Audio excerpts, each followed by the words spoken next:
या आहे गणपती बाप्पाच्या 10 अनोख्या कथा, ज्या अनेकांना माहीतच नाहीये. आज आपण ऐकणार आहोत कथा क्रमांक 4. तुम्हाला माहित आहे का गणपती बाप्पांना मोदक एवढे का आवडतात? एकदा माता पार्वतीने आपल्या लाडक्या गणपतीला विचारले, बाळा तुला मोदक इतके का आवडतात? लाडू, पेढे, खीर एवढ्या गोड पदार्थांमध्ये फक्त मोदकच का?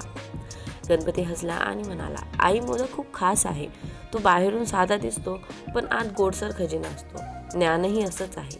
बाहेरून कठीण, उग्र, कधी कंटाळवाणंही वाटतं, पण एकदा त्याची खरी चव समजली की मन गोड होऊन जातं. माता पार्वती म्हणाली, म्हणजे मोदक फक्त गोड पदार्थ नाही तर ज्ञानाचं प्रतीक आहे. गणपतीने मान हलवली, हो आई, म्हणूनच प्रत्येक गणेशोत्सवाला मला मोदक अर्पण केला जातो. भक्तांनाही गोड ज्ञान मिळावं यासाठी.